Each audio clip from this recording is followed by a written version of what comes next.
So let me get this straight. Colin Kaepernick has been working out all of this time. Him, people in his camp, his close ones, loved ones, everybody talking about he wants to play football. He wants to play football. He's ready to play. Just give him the chance. So what does the NFL do? Recognizing that teams need a shield because they need something to hide behind, because they know that, guess what? If we bring this brother in for a workout and we don't like him or we don't want him, who knows what we're going to get accused of. We need cover. So the NFL provides that. I have no doubt Jay-Z's involved. I have no doubt Roger Goodell is involved. I have no doubt there's a host of people involved, but forget all of that. This man wanted a chance. 25 teams show up in Georgia at the Atlanta Falcons practice facility, state-of-the-art facility, NFL personnel, equipment, everything, video, everything. And what does Colin Kaepernick do?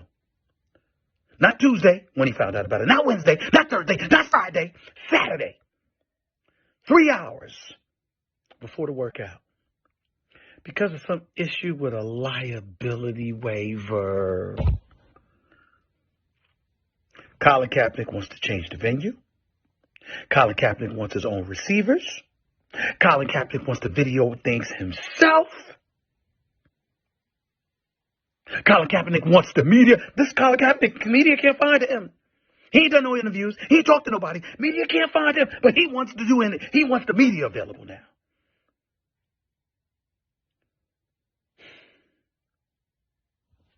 You see, he don't want to play. He wants to be a martyr. But guess what? It ain't working this time. All of us believe that Colin Kaepernick would have showed out. And if he had showed out, I'm here to tell you, I believe he would have had a job inside of 2 weeks. But it didn't happen because he didn't show. He wanted to show up to a high school in Georgia. Not an NFL facility, a high school. And then YouTube it live. Like the average Joe out there gets to decide if he's on the NFL roster. You don't want to work. You just want to make noise. And you want to control the narrative. It's over. Colin Kaepernick's aspiration in the NFL for an NFL career. It's over. Talk to y'all Monday on First Take. The NFL wants everything done on their own terms. They wanted this workout to be private, behind closed doors. They wouldn't let Colin Kaepernick know what receivers he was going to be throwing to. And he said, fuck that. I'm not going to let you guys control the narrative, because they can say anything. I sucked and I just can't make it in the NFL. He did the right thing, went on YouTube, in my opinion, went live, got Bruce Ellington, a former receiver who started in the NFL, played for the Texans, I think, knows the whole route tree, got a few receivers, and they ran routes, and he threw 53 out of 60 completed passes. He looked pretty damn good to me. He looked better than a lot of these cats I'm seeing. Matt Schaub started for the Falcons 2 weeks ago. He's like 55. He sucks. Matt Barkley, A.J. McCarron, Andy Dalton. Have you seen some of the quarterbacks that's playing right now? Have you seen Mitch Trubisky? Okay, have you seen Kyle Allen? So he chose to go against the NFL's narrative. So then it takes it back to this tap dancing, coon ass, Sambo shoe, classic all-time coon, Stephen A. Smith. Stephen A. Smith been cooning for a long time now, but a lot of y'all love him because of his catchphrases and he yells and screams and he reminds you of George Jefferson. I'm gonna call it like it is. He's a coon. And it didn't take this video for me to see it, but this is probably the most coonish shit I've seen him do in a long time. I was at work last night, so I didn't get to it immediately, but I'm looking at him on Twitter. He goes out of his way.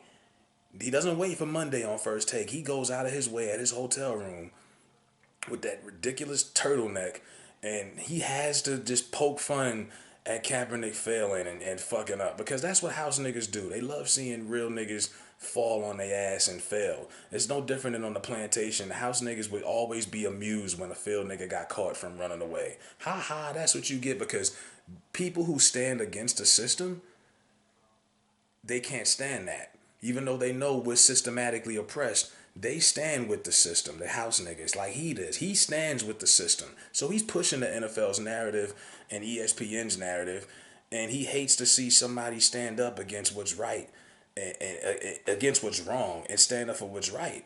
So of course he's making the narrative. Oh, Kaepernick didn't want a job. He didn't really want. Who the fuck? The NFL did this random ass workout. We all know it was a stunt to push Jay-Z's reputation.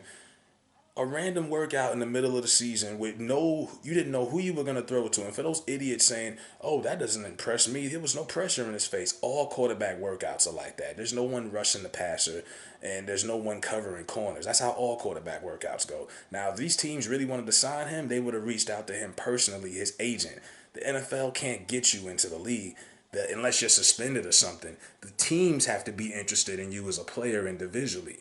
So this whole thing about, oh, a quarter of the league wanted to sign him. No, y'all would have been signed him by now. It's week 11. Now all of a sudden you interested? Come on now. Now 8 teams were still in present. Hugh Jackson left.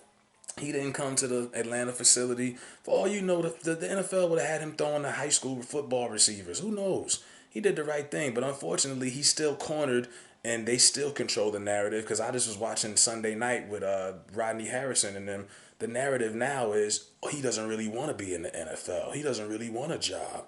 If he wanted a job, he would have showed up. So that's the narrative now. And I told you it was going to be like that. So it's like a job offers you a job interview. There's no guaranteed employment, but they can say, if you don't show up, we gave you an opportunity. So now that's the narrative. He was trying to create his own narrative, because it was 2 narratives that the NFL could make. Either we gave you a chance, which that's the one they got now, or you're just not that good. But we wouldn't have known, because they weren't going to post any live coverage of this workout like he did on YouTube. But when you see house niggas tap dancing like Stephen A, and him and Eric Reed got into it on Twitter, that shit was highly entertaining. House niggas hate being called house niggas. They hate being told what they really are. He told Stephen A he was tap dancing. He went on this big thread rant. He put out like 8 or 9 tweets. Of course, Eric Reed was referencing Malcolm X. Now, Stephen A says, you're a hypocrite because you call out the NFL for systematic oppression, but you still collect the check.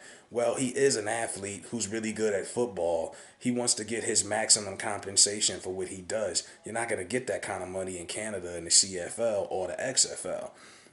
You know what I mean? It's no different than how many people work. How do you know who you work for? The people who, your job, is your employer white? Most likely your employer is a white man, a white company. Are you a sellout for going to work every day? No, you got to do what you got to do to put food on the table and pay your bills. He works for ESPN and Disney. How many times have they pushed bullshit racist narratives like this, or suspended him and made him apologize on ESPN? Now, he's their highest paid anchor. He makes the most money. They pay him to push these narratives to keep niggas in line, because that's what a house nigga's objective is, to keep niggas in line. So they got him on like 3 different shows, and they just got him to run his mouth. That's what X said. Malcolm X said this in the 60s. They paid highly influential black folks to keep niggas in line and to push systematic, oppressive type of narratives at you. Just keep your mouth shut and do what the white man tell you to do. And that's exactly the type of shit Stephen A is on. It's like a 50-50. Sadly, a lot of people are influenced by Stephen A, and they really, Stephen A got a point. Hey, I'm not here to change anyone's opinion, but a sellout is a sellout. That nigga is kumbaya, my lord. Kumbaya. He is a fucking clown. And no, he should not be someone you should look up to. Why? Because he got money? It's something that money can't buy. It's called integrity. He ain't got none of that. So, fuck him.